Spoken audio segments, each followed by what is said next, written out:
everybody to who do we think we are? And as we are on Wurundjeri land, a very warm Womanjeka to you all. I'm Marilyn Harris, and this evening I'll be introducing you to 14 of our U3A Melbourne City members. Now, I expect you're familiar with the SBS TV series by the same name. Well, similar name, Who Do You Think You Are, and Who Do We Think We Are? Because this is our own, very own U3A Melbourne City show. It's a simple format. Where did we come from, and how have our lives been changed? And the show has been in cold storage for the past couple of years, with 2 October senior festivals cancellations in 2020 and 2021, and I don't have to tell you the reasons for that. So, our cast have kept the faith, and this evening they'll share with you their personal stories. It won't be a history lesson. A grand narrative is often better understood through many individual and diverse experiences. So through this show, we'll be celebrating the diversity of our U3A. And to begin the journey, Joan Hammond, whose ancestry in this country goes back the furthest. Her story connects us with the ancient Ernai people of Gippsland. So a very special Womanjeka to Joan.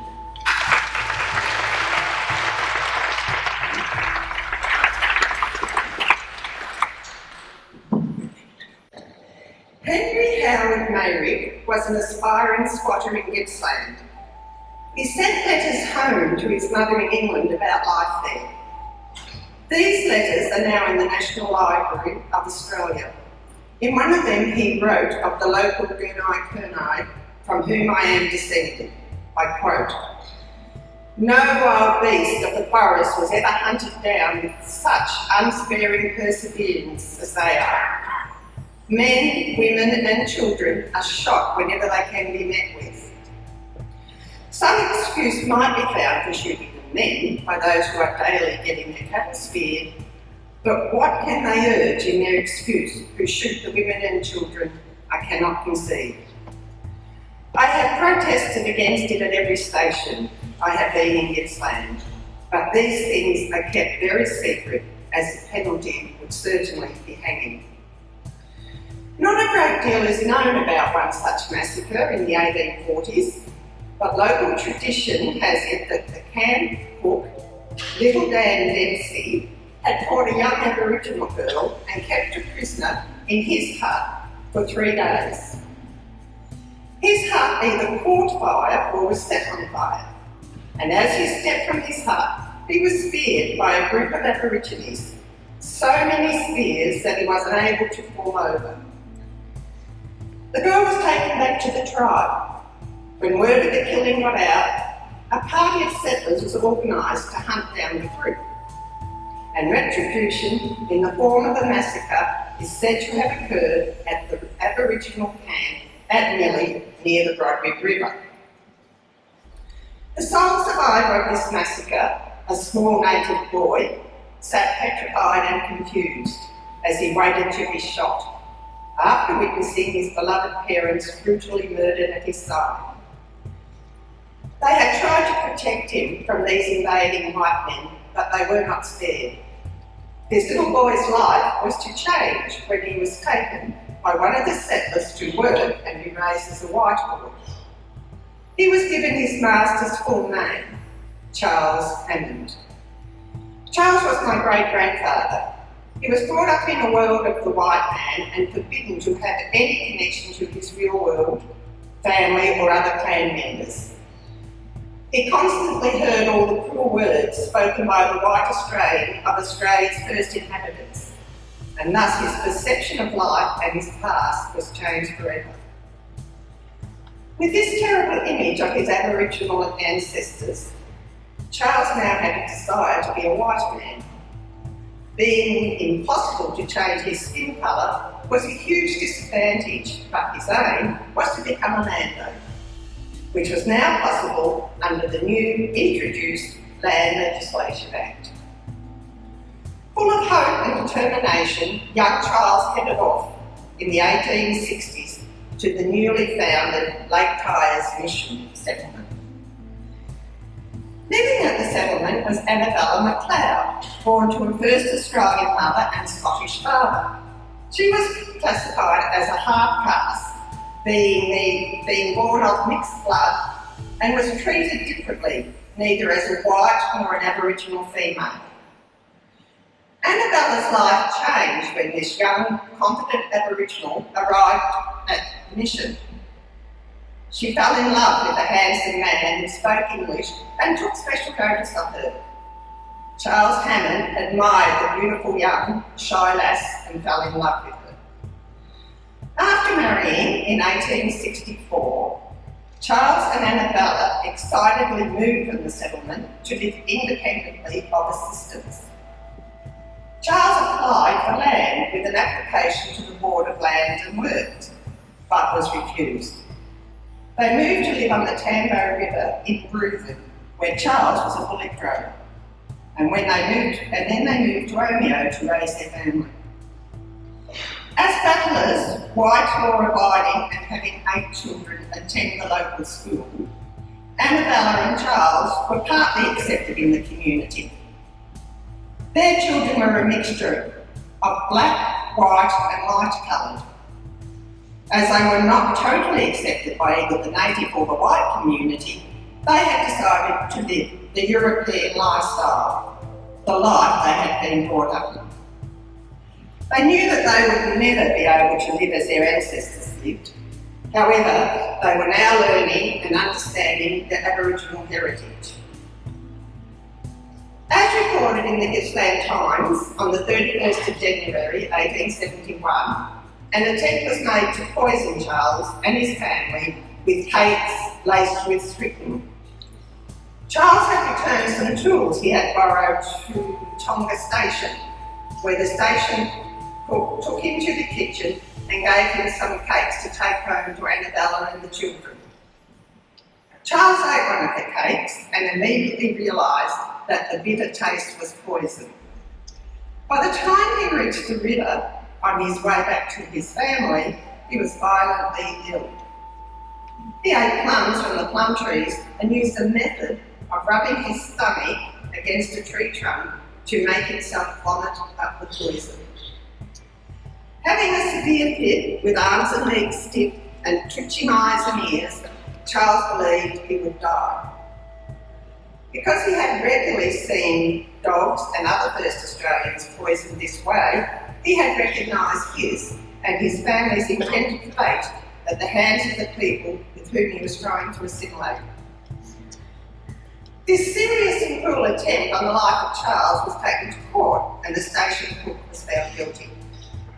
During the court case for this atrocity, it was recorded that Charles was married to a half-caste and she had given birth to at least one white child. This was my grandfather, Joan Hammond. After several years, Charles did again apply for land.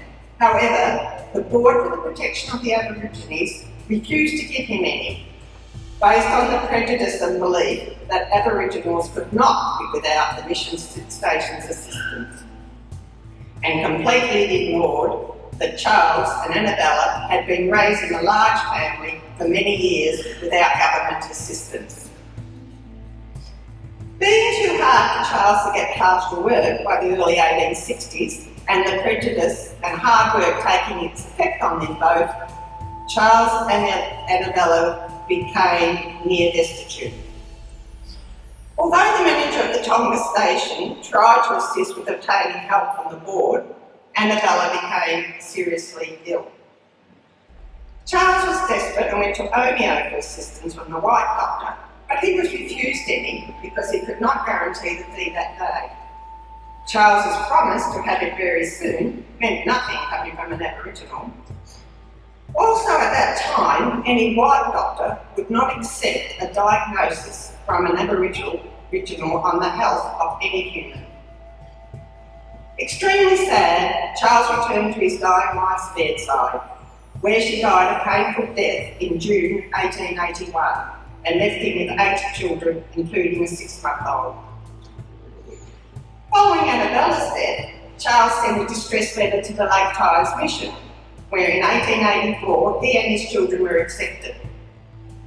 This relief was not to last, as after a few years, the board decided on a policy to stop mixed descent Aborigines the right to live on government reserves. Charles and his children were forced to leave the mission, despite his exemption from this Act for half castes.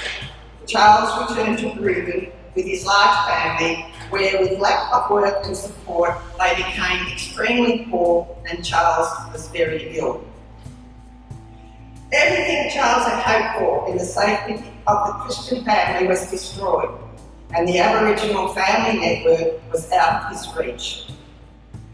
Charles and his youngest son were to return to the mission, while his two youngest daughters were taken and placed in a Melbourne reformatory school. This, and having also lost his youngest daughter several years earlier, when he was first at Lake Tyers, destroyed the spirit of this great man. Heartbroken and alone, Charles died in late November 1891 at the age of about 50. His son, my grandfather John, who had inherited his white skin from his maternal Scottish grandfather, Roderick MacLeod, lived the life of a shearer and bullock drover, and once knew Ned Kelly.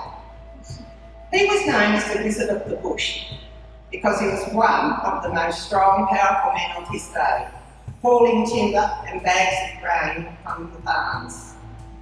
He was built as a massive athlete and won the NSA foot race in 1892. He married a beauty from South Australia, a descendant of a Polish father and French mother, and they had 9 sons and 1 daughter. Keith James Hammond, a grandson of Charles Hammond and son of John, was my father. Dad fought for his country in the Second World War, but was captured in Timor and sent to Java, where he was a prisoner in the worst conditions until his release at the end of the war in 1945. He was known as the X-48667 Private and was held in the notorious bicycle camp in Batavia for some months. Some of the cruel prison camps my dad was also held in were Timor, Java, Pasir Panjang and the Thai-Burma railway camps.